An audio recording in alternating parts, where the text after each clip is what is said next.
तुम रचना नहीं है, आप डायरेक्ट माता पिता की रचना हो, फर्क है ना। आप आदि रचना और अन्य धर्म आत्माओं की रचना, दोनों में अंतर है। आप परमात्म रचना अपने रास्ता माता पिता दोनों की अच्छी तरह, अपने रास्ता माता पिता को दोनों को अच्छी तरह से जानते। अन्य धर्म की आत्माएं आप तना से निकली हैं। आप जड़ भी हो तो तना भी हो। ब्राह्मण रूप में वृक्ष की जड़ में हो और देवता रूप में तना, देवता रूप में वृक्ष के तना हो, और सभी धर्म आप तना से निकलते हैं। तो आप डायरेक्ट रचना का कितना महत्व है। डायरेक्ट बीज के साथ संबंध है, शिव बाबा के साथ डायरेक्ट संबंध है। उनका इनडायरेक्ट संबंध है। उनको देवी देवताओं के द्वारा या कोई धर्म वाला है धर्म के द्वारा, गुरुओं वाला गुरुओं के द्वारा ही उसको याद कर सकते हैं। उनके माध्यम से उनको मिलेगा, बाकी उनके पास परमात्मा का परिचय नहीं है। वो डायरेक्ट जाएं तो जाएं कैसे, क्योंकि उनके धर्म वालों के पास भी परिचय नहीं है जो उनको बताएं, और उनके पास भी परिचय नहीं है। आपका डायरेक्ट है। आप सभी रूहानी नशे में कहेंगे कि हम परमात्म संतान हैं। जो भी धर्म वाली आत्माएं आती हैं वह सभी अपने को क्रिश्चियन, बौद्धी, इस्लामी कहलाएंगी। डायरेक्ट शिव वंशी व आदि देव ब्रह्मा की रचना नहीं कहलाएंगी। क्राइस्ट वंशी क्रिश्चियन कहेंगे। धर्म पिता क्राइस्ट के क्रिश्चियन हैं, यही जानते हैं। वह सभी धर्म पिता के वंश हैं। और आप कहेंगे परमात्मा के, तो धर्म पिता और परम पिता कितना अंतर है। डबल विदेशी क्या समझते हैं, परम पिता के हो या धर्म पिता के हो। परम पिता के अर्थात डायरेक्ट रचना होना, तो डायरेक्ट और इनडायरेक्ट में कितना अंतर है। नशे में भी अंतर है तो प्राप्ति में भी अंतर है। इसलिए भक्ति मार्ग में भी इनडायरेक्ट अपने इष्ट द्वारा बाप को याद करते हैं। अगर कोई शिव भक्त भी हो तो भी शिव शंकर एक मान करके याद करते हैं, तो इनडायरेक्ट हो गया ना। भक्त भी शिव शंकर को एक मान करके याद करते हैं, तो इनडायरेक्ट हो गया ना। जानते भी हो कि राम का भी रामेश्वर है। राम ने भी रामेश्वर अपने पिता ईश्वर को माना है, शिव बाबा को ही माना है, लेकिन फिर भी याद राम को ही करेंगे। तो भक्ति इनडायरेक्ट हो गई ना, क्योंकि भक्त आत्माओं की रचना भी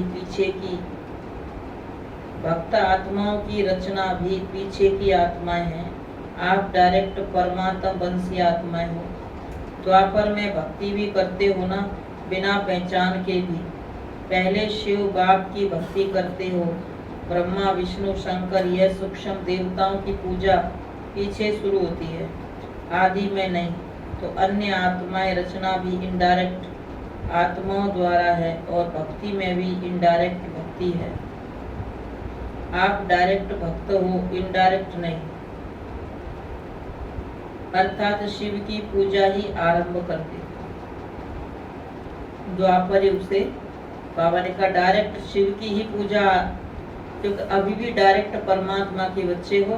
तो बाबा ने कहा आपका यादगार भी क्या है कि द्वापर से शिव का ही मंदिर बनाते हैं, सबसे पहले शिव की पूजा करते हैं। तो आदि स्वंत हो गया ना, जिसकी याद में शरीर छोड़ा, तो भक्ति मार्ग में अगर भक्ति की भी तो पहले उसी की जिसको भूले।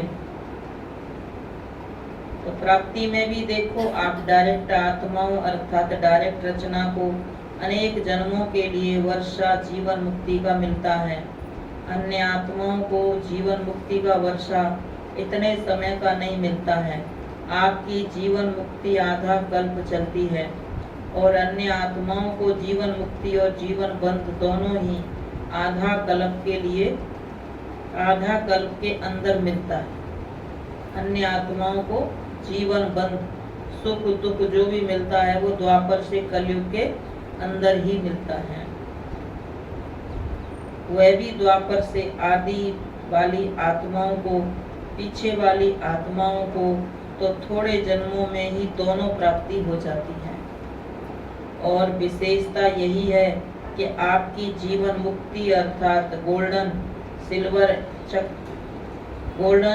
एज चक्र के भी गोल्डन सिल्वर समय पर प्राप्त होती है। आपकी गोल्डन एज है तो युग भी गोल्डन एज का है, प्रकृति भी गोल्डन एज है। चक्र को अच्छी तरह से जानते होना। और अन्य आत्माओं की जब गोल्डन एज है तो युग कॉपर एज या आयरन एज है। कॉपर एज में उन्हों की गोल्डन एज है और आपकी गोल्डन एज में गोल्डन एज है। गोल्डन एज में जैसे बाबा ने कहा ना, वो आत्माएं जो द्वापर से आती हैं परम धाम से, वो तो द्वापर को ही स्वर्ग मानती हैं। और द्वापर के लास्ट तक जो आत्माएं परम धाम से आती हैं वो उसको भी स्वर्ग मानती हैं, कि वो तो आई अभी है तो उन्होंने तो इसी को देखा है तो इसी को स्वर्ग माना चाहिए। झूठा है सच्चा, झूठी दुनिया को क्या माना? स्वर्ग माना। अब जो कलयुग में आत्माएं आ रही हैं परम धाम से, वो इस कलयुग को स्वर्ग मान रही हैं। कहते भी हैं कि हमारे लिए तो यही स्वर्ग है। तो बाबा ने कहा आपकी गोल्डन एज और दुनिया भी गोल्डन, उनकी आयरन एज और दुनिया भी आयरन एज। और आयरन एज दुनिया को उसको स्वर्ग मानना, ये तो बाबा ने कहा झूठा स्वर्ग होगा, झूठी दुनिया होगी। ये भी बाबा ने कहा तुम ही जानते हो गोल्डन एज वाली आत्माएं, वो इस बात को भी नहीं जानते। तो उनके अंदर कितना झूठ गया, कितनी झूठी दुनिया में रहे। बाबा ने कहा तुम सच्ची दुनिया में रह के आए हो, सतयुग में रहकर आए हो, तुमने सच को पहचान लिया। इसीलिए वो कहते हैं हम तो मानते ही नहीं, क्योंकि उन्होंने स्वर्ग देखा ही नहीं। तो कितना अंतर हुआ। आप सतो प्रधान हैं तो प्रकृति भी सतो प्रधान है। वह रजो प्रधान प्रकृति में रजो प्रधान स्टेज का अनुभव करते हैं। तो डायरेक्ट और इनडायरेक्ट रचना का कितना अंतर है। इतना नशा है कि हम डायरेक्ट परमात्म रचना है, सदा नशा रहता है या कभी कभी नशा चढ़ता है। परसेंटेज में फर्क पड़ जाता है, कभी 100% रहता है तो कभी 50%। लेकिन रहना क्या चाहिए? नशा कभी घटता है कभी बढ़ता है, लेकिन रहना क्या चाहिए?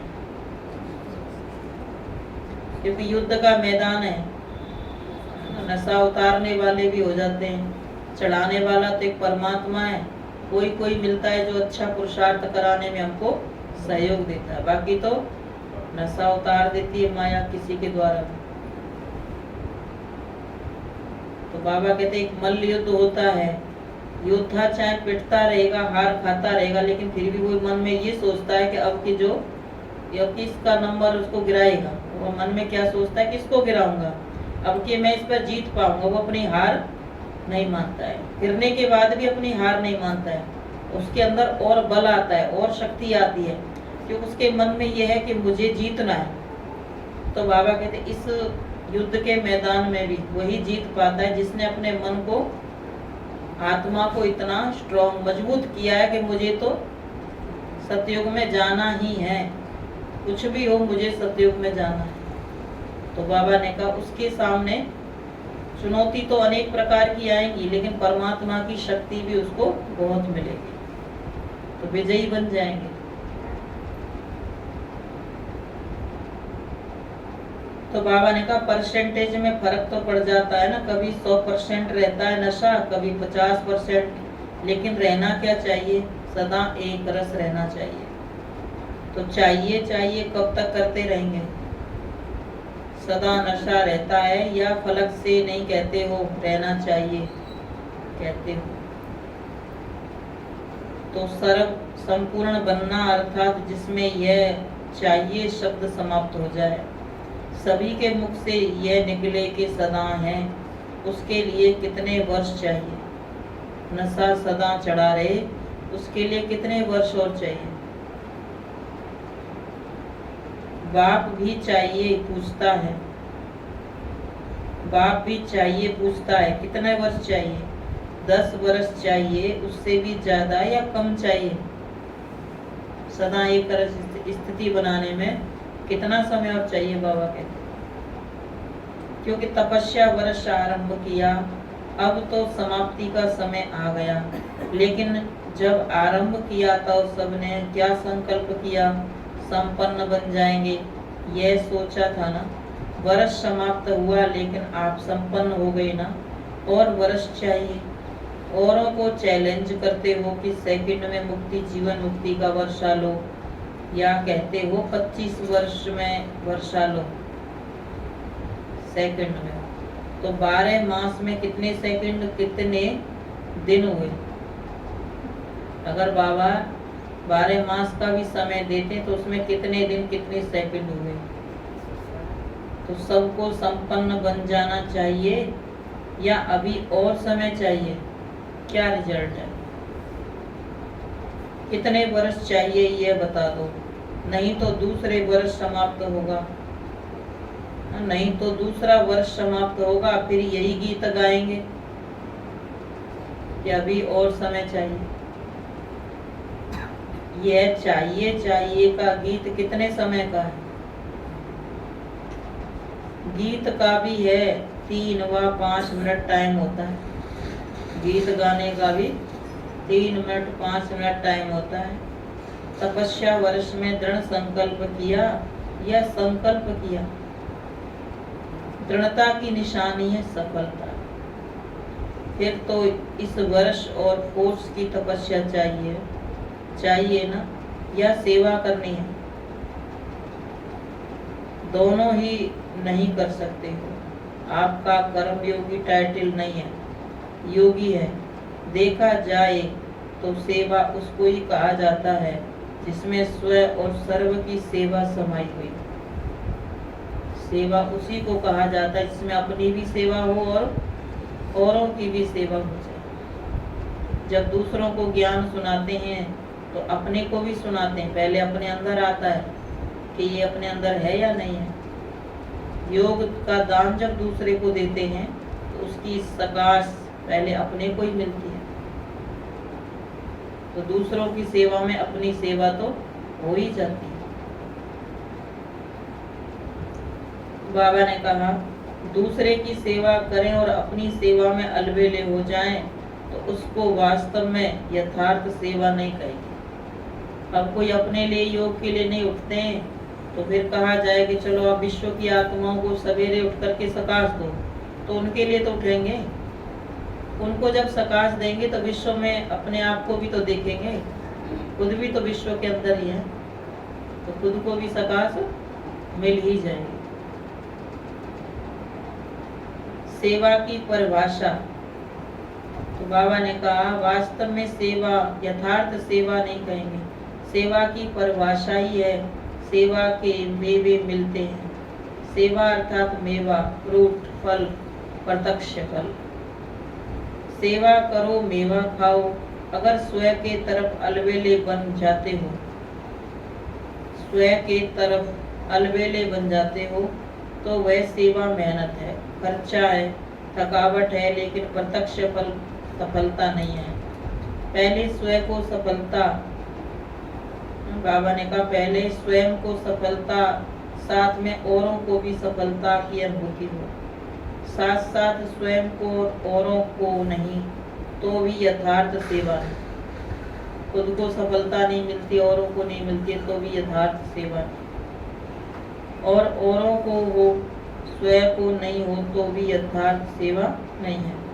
तो सेवा में सेवा और योग दोनों ही साथ साथ क्यों नहीं रहता, उसका कारण क्या है। एक को देखते हो दूसरा ढीला हो जाता है। स्वयं और सेवा साथ साथ क्यों नहीं चलता है, कारण क्या है। एक को देखते हो तो दूसरा ढीला हो जाता है। वरना सेवा में ज्यादा ध्यान देते हैं तो स्वयं का पुरुषार्थ कम हो जाता है। स्वयं के पुरुषार्थ में ज्यादा ध्यान देते हैं तो सेवा कम हो जाती है। तो दूसरे को देखते हो तो पहला ढीला हो जाता है। इसका कारण क्या है। कारण है कि सेवा के प्लान, योजना तो बहुत अच्छे अच्छे बनाते हो, लेकिन प्लेन माना स्वच्छ बुद्धि का प्लेन नहीं बनाते। प्लेन बुद्धि अर्थात सेवा करते हो और कोई भी बात बुद्धि को टच नहीं करे सिवाय निमित्त भाव और निर्माण भाव के। निर्माण निमित्त, बाबा ने कहा निर्माण करते निर्माण स्थिति की कमी हो जाती है। नम्रता, बाबा ने कहा निर्माण स्थिति की कमी हो जाती है, निर्माण स्थिति की। इसीलिए निर्माण का कार्य जितना सफल करना चाहो उतना सफल नहीं होता। शुभ भावना व शुभ कामना का बीज ही है निमित्त भाव और निर्माण भाव। हद का मान नहीं लेकिन निर्माण। इसलिए सेवा के प्लान बनाने के पहले प्लान बुद्धि बनना अति आवश्यक है। बाबा कहते सेवा के प्लान भी बनाओ तो प्लान बुद्धि बनकर के प्लान बनाओ, तो बाबा अच्छे अच्छे प्लान आपकी बुद्धि में टच कराएगा। फिर बाबा कहते ज्ञान सुनाना, ज्ञानियों को ज्ञान सुनाना ये कोई बड़ी बात नहीं। बाबा ने कहा अज्ञानियों को ज्ञान सुनाना, जिनको मिला ही नहीं है संदेश, उनकी सेवा करना, उनको ज्ञान सुनाना ये बड़ी बात है। जो बाबा कहते लक्ष्मी नारायण के मंदिर में जाओ, कहीं भी जाओ, उन आत्माओं को संदेश दो। जब ऐसे प्लान बनाएंगे तो बाबा ऐसी सेवा कराएंगे। अगर प्लान नहीं बनाएंगे तो फिर सेवा भी नहीं होगी। तो बाबा ने कहा सेवा के प्लान बनाने के पहले प्लान बुद्धि बनाना अति आवश्यक है। नहीं तो प्लान बुद्धि की बजाय अगर बुद्धि में और यथार्थ भाव का कचड़ा मिक्स हो जाता है तो जो सेवा का प्लान बनाते हो उसमें भी रतन जड़ित के साथ साथ पत्थर भी जड़ जाते हैं। कभी भी आप देखना, जब आप नई आत्माओं को ज्ञान सुनाते तो इतनी अच्छी अच्छी बातें निकलती हैं अंदर से, इतना अच्छा बात निकलती है, सुनाते जाते और गहराई का ज्ञान अंदर से आता जाता है। अब जिन्होंने सुन रखा है उनको आप सीधा मुरली पढ़ के सुनाओगे तो सुनने वाले के मन में भी रहता, हमें तो पता है, बस हमको तो मुरली सुननी है। सुनाने वाले को भी फिर वही वाइब्रेशन आते हैं कि बस इनको तो सीधी मुरली सुननी है, तो वो अंदर से वो चीजें नहीं निकलती हैं। फिर बाबा कहते हैं चात्रक, अब वो चात्रक केवल मुरली के, तो उनके लिए मुरली ही चलेगी। अगर कोई आत्मा चात्रक होके बैठी है कि मुझे और नई नई बातें चाहिए, तो फिर बाबा कहते हैं चात्रक के आगे ही डांस होता है, ज्ञान डांस। शिव बाबा का ज्ञान डांस भी किसके आगे? कहते हैं डमरू बजाया है ना, डांस किया, तो वो कोई ऐसा डमरू थोड़ी बजाया शंकर ने, ये ज्ञान के डांस की बात, ज्ञान डमरू जो अन्य आत्माओं को नशा चढ़ जाता है। जैसे कोई डांस देखता है तो उसको खुशी होती है ना, अच्छा लगता है ना, इसी तरह बाबा कहते हैं ये ज्ञान डांस है।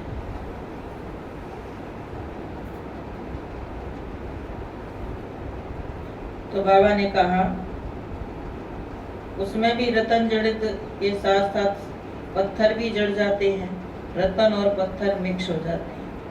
अगर प्लेन बुद्धि होकर के प्लेन नहीं बनाते तो बाबा ने कहा क्या हो जाता है, दोनों चीजें मिक्स हो जाती हैं, रतनों के साथ पत्थर भी जड़ जाते हैं। 9 रतन जड़ेंगे तो एक रतन मिक्स करेंगे। कोई भी चीज में 9 रियल हो और एक आर्टिफिशियल हो तो बाबा ने कहा ना, मिलावट कब से शुरू की है? ये द्वापर युग से शुरू की है। मिलावट होते होते होते होते आज कितनी मिलावट है? आज तो पूरी मिलावट ही है, जितनी हो सकती है उतनी। तो क्या वैल्यू होगी? और ही लेने वाले के भी संकल्प चलेंगे कि यह 9 भी रियल है या मिक्स है। इसलिए सेवा के प्लान के साथ साथ प्लान बुद्धि का टेंशन पहले रखो। अगर प्लान बुद्धि है और सेवा का प्लान इतना बड़ा नहीं भी है, फिर भी प्लान बुद्धि वाले को नुकसान नहीं है। सेवा जितना बड़ा उसने प्लान बनाया, इतनी बड़ी सेवा नहीं मिली तो भी प्लान बुद्धि वाले का कोई नुकसान नहीं है कि उसका प्लान तो बड़ा ही है। तो बाबा ने कहा नुकसान नहीं है, बोझ नहीं है, सेवा का फायदा कम है, लेकिन नुकसान तो नहीं कहेंगे ना। अब स्थूल में कोई चीज ज्यादा तैयार कर ली और आए कम, तो क्या कहेंगे हमारा इतना खर्चा हुआ, इतना नुकसान हुआ, आने वाले कम है। लेकिन ज्ञान की बात है, अगर ज्ञान की तैयारी हमने बहुत ज्यादा सुनाने की, बताने की लेकिन आए थोड़े, तो इसमें कोई नुकसान नहीं है, क्योंकि आपका ज्ञान आपके ही पास है, वो आपके ही कार्य में आएगा। स्टॉक तो है कम से कम, घाटा नहीं है कि हमने कम दिया या आने वाले कम है। तो बाबा ने कहा फायदा कम है लेकिन नुकसान तो नहीं कहेंगे ना, मिक्सचर बुद्धि में तो नुकसान है, इसलिए यह वर्ष भी तपस्या का करेंगे। सेवा में कहते हो ना नीचे आ जाते हैं, तो क्या करेंगे, सिर्फ तपस्या करेंगे। सेवा करते नीचे ऊपर हो जाते हैं, तो बाबा कहते क्या करेंगे, फिर खाली तपस्या करेंगे। सबसे ज्यादा जो पेपर आते हैं, विघ्न आते हैं, वो सेवा में आते हैं। स्वभाव संस्कार के भी विघ्न जो आते हैं वो सेवा में आते हैं। जब स्वयं संपन्न बनो तब विश्व परिवर्तन का कार्य भी संपन्न होगा। आप सबके संपन्नता की कमी के कारण विश्व परिवर्तन का कार्य संपन्न होने में रुका हुआ है। प्रकृति दासी बन आपकी सेवा के लिए इंतजार कर रही है। ब्राह्मण आत्माएं, ब्राह्मण सो फरिश्ता और फिर फरिश्ता सो देवता बने, तो हम दिल व जान सिकवा प्रेम से सेवा करें, क्योंकि सिवाय फरिश्ता बने देवता नहीं बन सकते।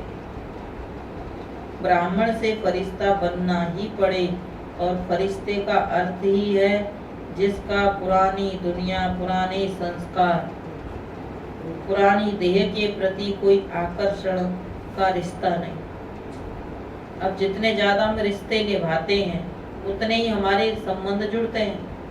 अब जितना हम रिश्ते फर्ज अदाई करते, कम से कम निभाते, उतने ही हमारे संबंध बाबा से ज्यादा जुड़ते हैं।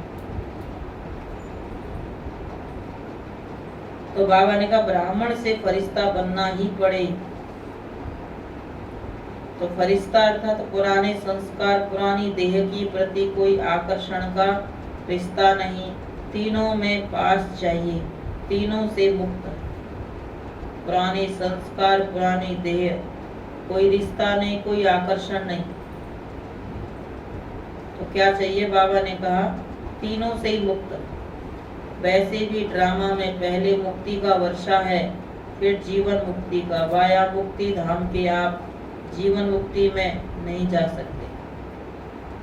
अब कहीं किसी को ज्ञान सुनाते हैं तो वो यही कहते हैं कि टाइम नहीं मिलता, फलाने की वजह से, उनकी वजह से टाइम नहीं मिलता है। तो इसका मतलब उनसे रिश्ते ज्यादा हैं, भगवान से रिश्ते कम हैं, तब तो उनके बीच में से टाइम नहीं मिलता। तो अब जब भगवान की बातें सुनेंगे, परमात्मा की सुनेंगे, तो जब परमात्मा को समय ज्यादा देंगे तो उनसे रिश्ते कम होंगे, परमात्मा से ज्यादा हो।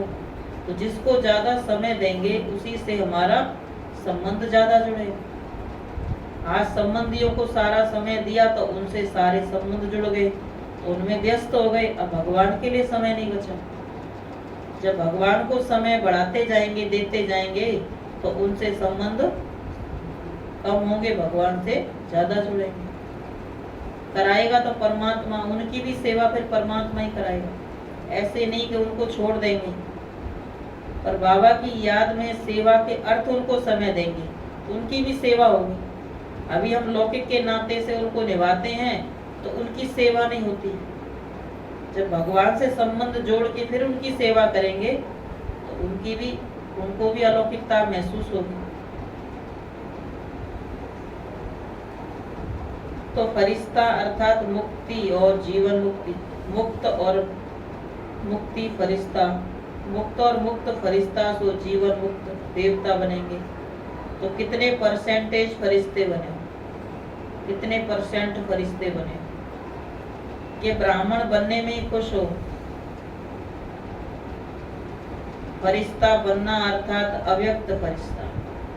अभी बाबा ने कहा ना कि अगर बाबा का बच्चा बन गया, ब्राह्मण बन गया, चलो कुछ भी नहीं करता है, बाबा को याद करता है, वो भी बाबा ने कहा बहुत अच्छा पुरुषार्थ है। चलो बाबा को तो याद करते हैं, भटकते तो नहीं है कहीं मन बुद्धि से। फिर बाबा ने कहा कुछ ऐसे हैं जो कहते हैं हम कुछ भी नहीं कर सकते, बाबा की याद के लिए भी समय नहीं मिलता है, ज्ञान के लिए भी समय नहीं मिलता है। तो बाबा के ने उनके लिए एक शब्द और भी कहा था, अगर किसी को याद हो तो। बाबा ने कहा वो ऊंट पक्षी है, किसी भी कार्य के लिए किसी भी तरह से चलने को तैयार नहीं होते। तो बाबा ने कहा कि ब्राह्मण बनने में खुश हो, फरिश्ता बनना अर्थात अव्यक्त फरिश्ता स्वरूप ब्रह्मा बाप से प्यार हो। जिसका फरिश्ता स्थिति से प्यार नहीं है तो ब्रह्मा बाप नहीं मानता कि मेरे से प्यार है। अगर स्थिति बनाने से प्यार नहीं है तो बाबा नहीं मानता कि इनका मेरे से प्यार है। प्यार है तो बाप समान बनना है। प्यार का अर्थ ही है समान बनना। ब्रह्मा बाप फरिश्ता है ना, फरिश्ता बन। आप सबको फरिश्ता बनाने के लिए फरिश्तों की दुनिया में रुके हुए हो। सिर्फ मुख से नहीं कहो कि बाप से बहुत प्यार है, क्या वर्णन करें। लेकिन ब्रह्मा बाप सिर्फ कहने से खुश नहीं होते, बनने से होते हैं। कहने वाले तो भक्त भी बहुत है, कितने प्यार के गीत गाते हैं, इतने प्यार के गीत गाते हैं जो अनेकों को भी हंसा देवे, रुला भी देवे।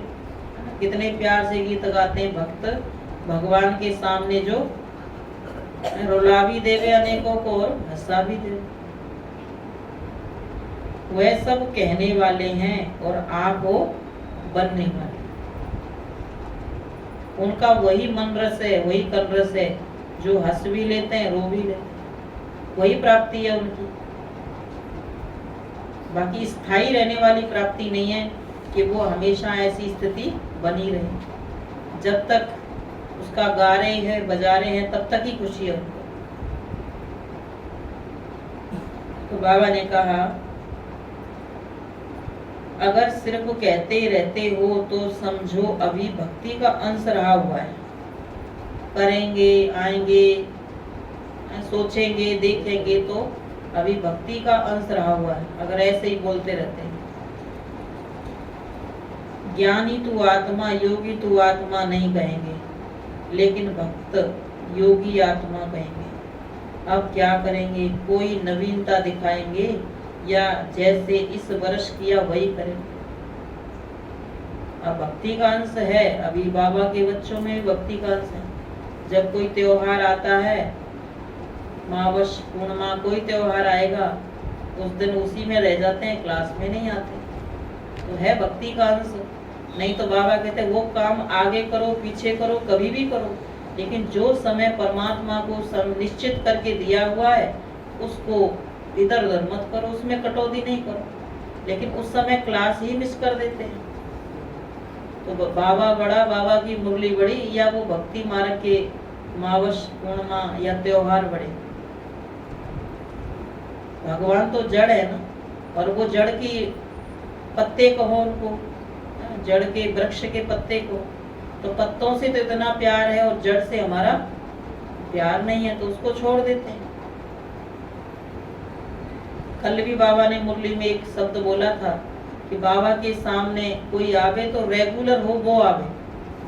अगर आप सबने सुना हो, जो रेगुलर हो वो बाबा के सामने आवे। ये कहाँ के लिए कहा?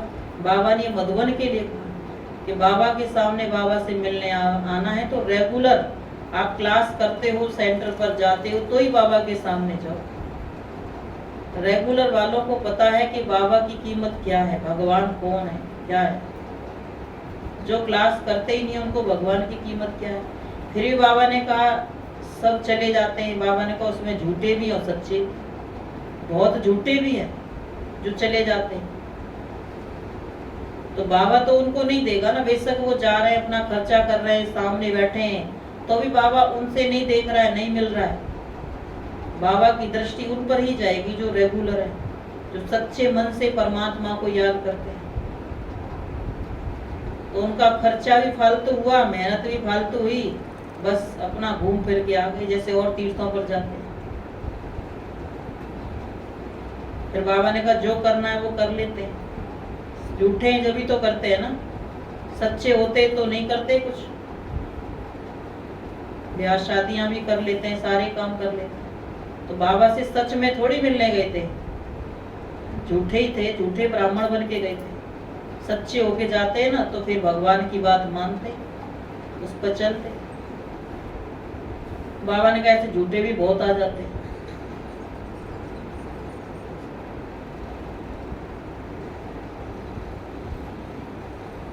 तो भक्ति का अंश रहा हुआ है। ज्ञानी तू आत्मा, योगी तू आत्मा नहीं कहेंगे, लेकिन भक्त योगी आत्मा, लेकिन भक्त योगी आत्मा कहेंगे।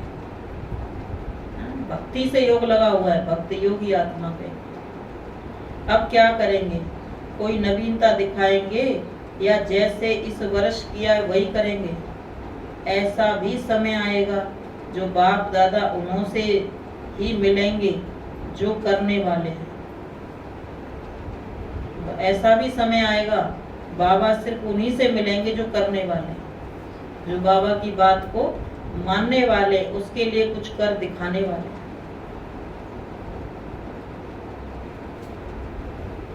तो बाबा ने कहा अभी तो सभी को अलाउ कर देते हैं, अभी तो सबको अलाउ कर देते हैं।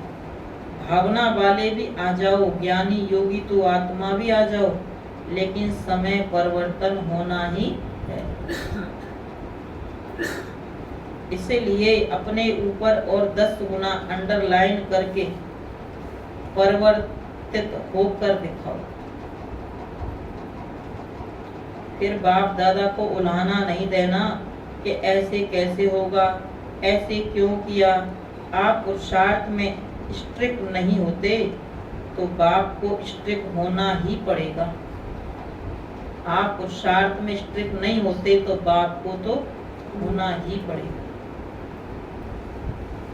अभी तो बाप के प्यार स्वरूप से चल रहे हो, पल रहे हो, लेकिन सतगुरु का रूप धर्मराज, लेकिन सतगुरु का रूप धर्मराज नहीं, सतगुरु की आज्ञा सिर माथे गाया हुआ है। अभी तो बाप दादा मीठे बच्चे, प्यारे बच्चे कहकर चला रहे हैं। अगर प्यार है, मिलन की प्यास है तो समान बनकर मिलो। प्यार है, मिलन की आस है कि भगवान से मिलें, तो समान बनकर के मिलो। ऐसे तो कितनी बार बाबा से मिले आए, लेकिन मिलने के बाद किया क्या? कर तो वही रहे जो दुनिया कर रही है, तो क्या फायदा मिलने का?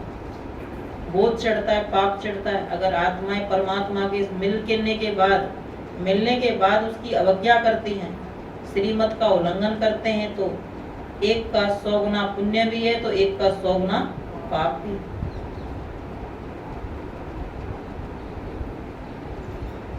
अभी तो बाप दादा मीठे बच्चे कहकर चला रहे हैं, तो समान बनना है तो मिलकर, तो बनकर, समान बनकर मिलो।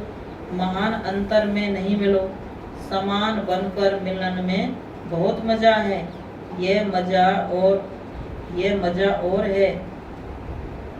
कोई जैसा समान होके सामने बैठे, पास में बैठे, तो वो मजा और है। कहते जो जड़ से जुड़ा हुआ होता है वो हरा भरा रहता है। जो जड़ से अलग होके रहता है, शाखा जो डाली कट जाती है, उसकी शक्ति खत्म हो जाती है। जो पेड़ से जुड़ा हुआ रहता है, जड़ से जुड़ा हुआ रहता है, वो हरा भरा रहता है। तो ये संगठन की बात है कि अगर एक सूत्र में बंध के चलते हैं, परमात्मा भी हमको प्यार देगा तो आधार से ही देगा, बिना आधार के तो नहीं देगा। अगर हम आधारों को ही तोड़ देंगे तो हमें प्यार कहाँ से मिलेगा, शक्ति कहाँ से मिलेगी? डाली कट के अलग हो गई, पत्ता टूट गया तो कितने दिन रहेगा? उड़ जाएगा, सूख जाएगा, खराब हो जाएगा। अगर डाली से जुड़ा हुआ है, डाली जड़ से जुड़ी हुई है, तो वो हरा हुआ है। तो ये ब्राह्मण संगठन की बात है कि अगर संगठन में जुड़ के चलते हैं, मिल के चलते हैं, तो प्राप्ति सहज होती है। नहीं तो फिर पुकारना पड़ता है, मांगना पड़ता है, निराश होते हैं। अब मान लीजिए किसी के अंदर कोई भी व्यर्थ की बात चलती है, तो वो क्यों चलती है ज्यादा? वो भी इसीलिए चलती है कि जड़ से कनेक्शन कम है, पत्तों से कनेक्शन ज्यादा है, टहनियों से कनेक्शन ज्यादा है, जड़ से कम है। जड़ से कम है तो प्राप्ति भी कम है। जड़ कौन है? परमात्मा। जब प्राप्ति कम है तो असंतुष्टता है।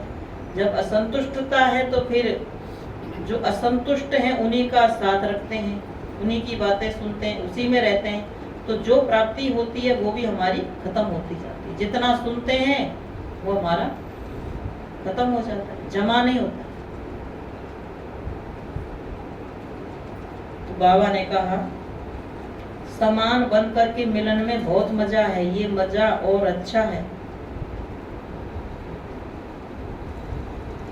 अच्छा बाप से मिल लिया, दृष्टि ले लिया, वहां गए तो फिर कोई कमजोरी आ गई। बाबा से मिलकर दृष्टि लेकर अपने अपने स्थानों पर गए, फिर वहां कोई कमजोरी आ गई, शक्ति मिली और काम में लाई। एक दो बार विजयी बने, फिर कमजोर बन गए। तो यह अपने प्रकार का मिलना है। बाबा से मिले तो सही, लेकिन अपने प्रकार का मिलना है। विधिवत उससे नहीं मिले, शक्ति को घर तक नहीं लाई। बाबा ने कहा है घर घर को मधुवन बनाना है। तो घर घर मधुवन कब बनेगा? जो मधुवन में नियम कायदे हैं, जो मर्यादाएं हैं, अनुशासन है, चाहे खान पान की शुद्धि है, वो अगर आप घर में बना के रखते हो तो बाबा से मिलन, बाबा ने कहा घर घर मधुवन बन जाता है। यथार्थ, लेकिन यथार्थ प्यार, यथार्थ मिलन उस बाबा ने कहा इससे बहुत ऊंचा है। भगवान से यथार्थ प्यार, जिसको कहते हैं ना कोटों में कोई, कोई में भी कोई, बिरला भगवान को पहचानता है। तो यथार्थ प्यार, यथार्थ मिलन बहुत ऊंचा है। भगवान ज्ञान सागर है, और ज्ञान सागर की लहरों में जो एक बार भी कोई डुबकी लगा लेगा तो वो क्या हो जाएगा? शांत मन, शीतल हो जाएगा, संतुष्ट हो जाएगा। अब डुबकी नहीं लगा रहे तो ऊपर ऊपर है तो क्या होगा? ऊपर की दुनिया का सेक लगता है, ऊपर की दुनिया का, इस बाहरी दुनिया का प्रभाव में आ जाते हैं, इच्छाएं प्रकट हो जाती हैं। तो बहुत प्यारा, बहुत बहुत प्यारा ये मिलन कैसा है? बहुत बहुत प्यारा। उसका अनुभव सतगुरु की कोई ने आज्ञा नहीं मानी तो सतगुरु है ना। शिव बाबा कौन है? सतगुरु। उसकी आज्ञा नहीं मानी तो सतगुरु है ना। बाप के आगे तो बच्चों के नाच कोड अलाउ चलते हैं। बाप के आगे तो चल जाता है बच्चा, नटखटपना करता है, नाच लाड़ कोड चलते हैं, लेकिन सतगुरु के आगे नहीं चलते। अगर बाप से सच्चा प्यार है तो इस वर्ष में फरिश्ता समान बनकर दिखाओ।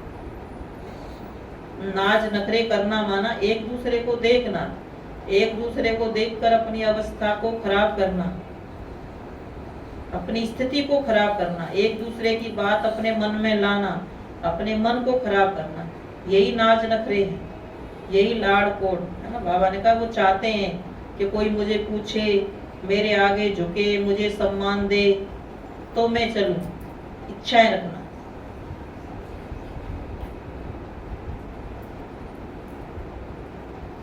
अगर बाप से सच्चा प्यार है तो इस वर्ष में फरिश्ता समान बनकर दिखाओ। अभी इतने सब मिलने के लिए आए हैं, बहुत अच्छा है, लेकिन और अच्छे से अच्छा करना है, प्यार करना है और प्यार निभाना है। भगवान से प्यार करना है तो प्यार निभाना है, उसको छोड़ना नहीं है। फिर प्यार करना, प्यार निभाना, उसमें अंतर है। करने वाले सभी हो, अगर प्यार नहीं होता तो इतने सब क्यों आते? लेकिन करना और निभाना, इसमें अंतर हो जाता है। प्यार करने वाले अनेक होते हैं, और निभाने वाले कितने कितने होते हैं? तो आप निभाने वाले हो, पूछ रहे बाबा। प्यार करने वाले हो या प्यार निभाने वाले? एक गीत आता है ना, लाख करे दुनिया मगर तेरा साथ न छोड़े। दुनिया लाख अपोजिट हो जाए, कोई भी साथ ना दे, सहयोग ना दे, तो भी परमात्मा का साथ नहीं छोड़े।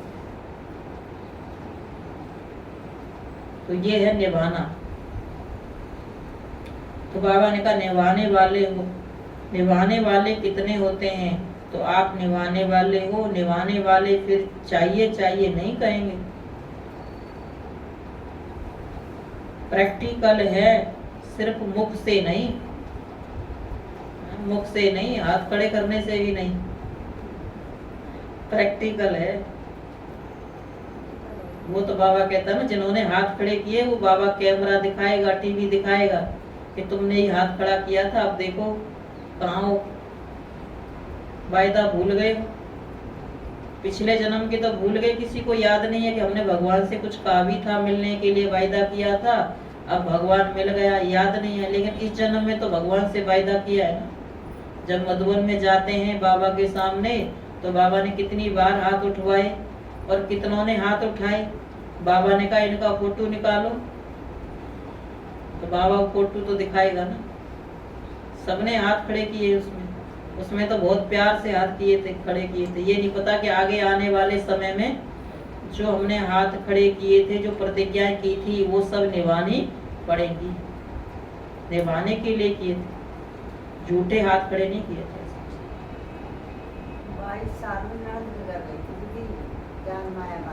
बाबा ने कहा बाद में बात कर। तो बाबा ने कहा प्यार करने वाले अनेक होते हैं और निभाने वाले कितने होते हैं? तो आप निभाने वाले हो। निभाने वाले फिर चाहिए चाहिए नहीं कहेंगे। प्रैक्टिकल है, सिर्फ मुख से नहीं। सुनाया है ना कि तपस्या के चार्ट में भी अपने को मार्क्स सर्टिफिकेट देने वाले बहुत हैं, लेकिन सर्व के संतुष्टता का सर्टिफिकेट कोई कोई को प्राप्त होता है। बाबा कौन सा सर्टिफिकेट लेंगे?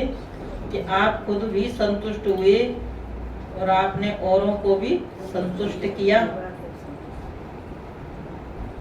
तो बाबा ने कहा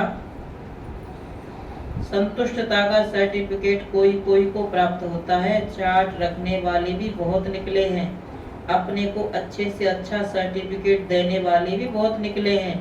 बहुत नहीं है लेकिन कुछ हैं। सेकंड नंबर वाले बहुत हैं, लेकिन सबके मुख से यह निकले कि हाँ यह नंबर 1 है। नंबर 1 में कौन जाएगा? सबके मुख से यह निकले कि हाँ यह नंबर 1 है। अभी कहा जाए तो कोई किसी को नंबर देगा कि यह नंबर 1 है? कोई किसी को भी नहीं देगा, क्योंकि कोई भी किसी से संतुष्ट नहीं है।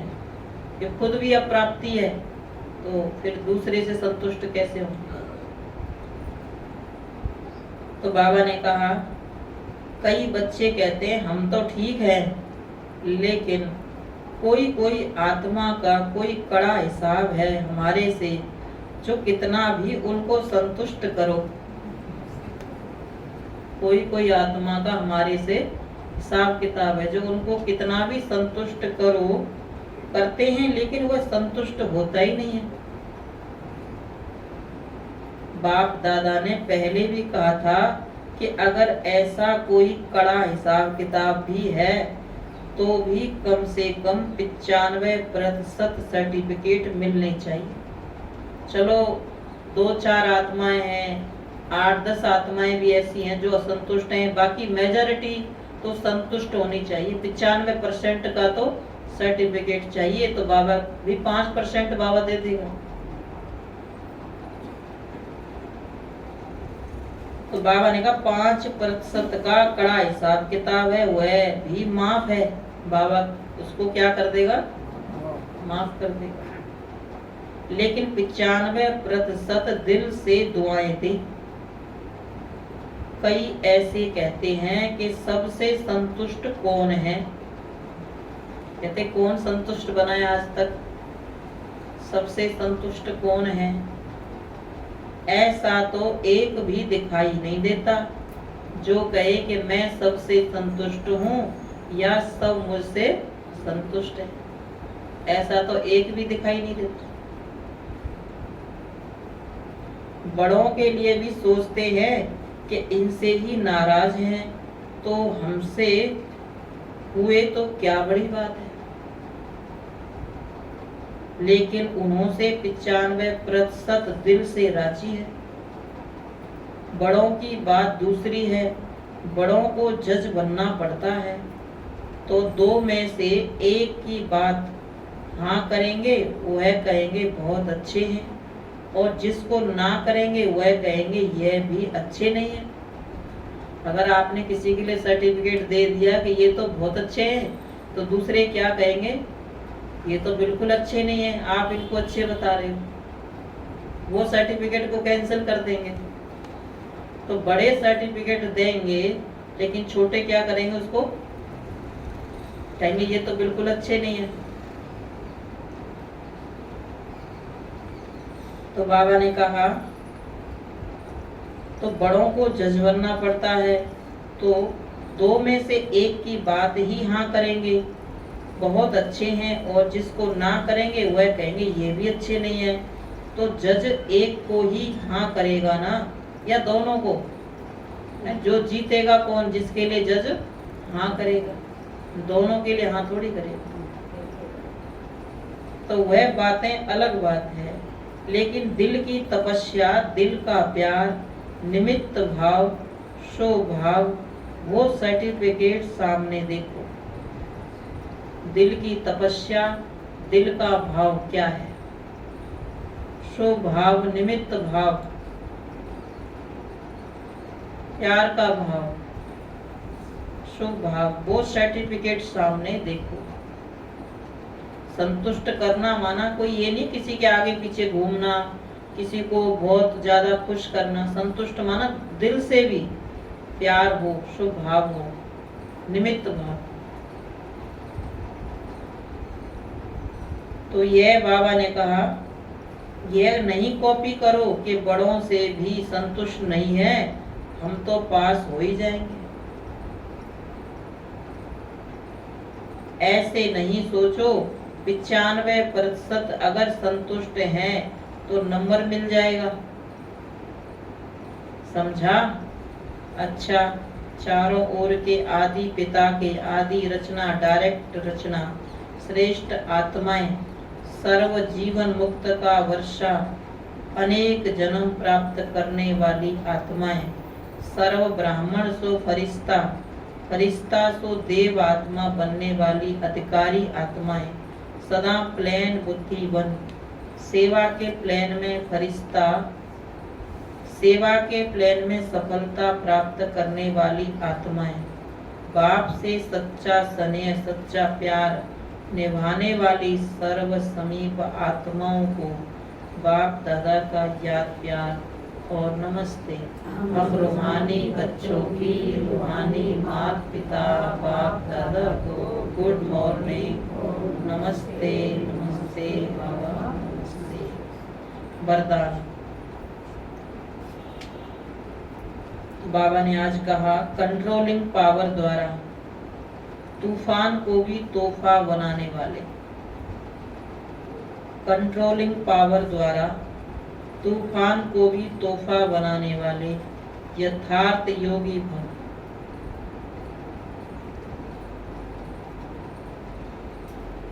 यथार्थ व सच्चा योगी वह है जो अपनी बुद्धि को 1 सेकंड में जहां और जब लगाना चाहे वहां लगा सके। परिस्थिति हलचल की हो, वायुमंडल तमोगुणी हो, माया अपना बनाने का प्रयत्न कर रही हो, फिर भी सेकंड में एकाग्र हो जाना, यह है याद की शक्ति। कितना भी व्यर्थ संकल्पों का तूफान हो, लेकिन सेकंड में तूफान आगे बढ़ने का तोहफा बन जाए। ऐसी कंट्रोलिंग पावर हो, ऐसी शक्तिशाली आत्मा कभी ये संकल्प नहीं लाएगी कि चाहते तो नहीं थे लेकिन हो जाता है। स्लोगन, योग युक्त और युक्ति युक्त कर्म करने वाले ही विघ्न प्रूफ बनते हैं।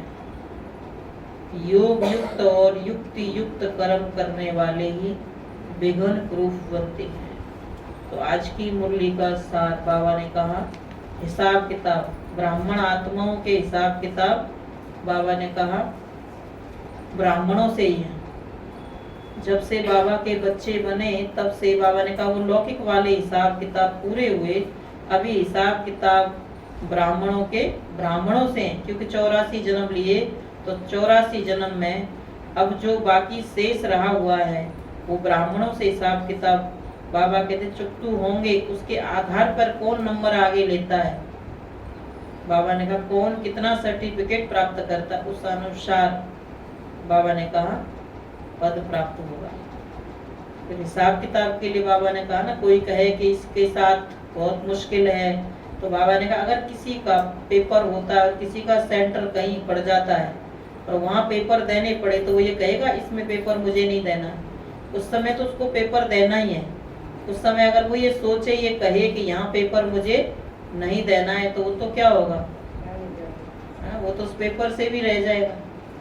इसी तरह बाबा ने कहा जो जहाँ है, जिस संगठन में है, उसका पेपर हॉल वही है, उसके पेपर वहीं से होंगे और वहीं से उसको पास विद ऑनर होकर के निकलना है।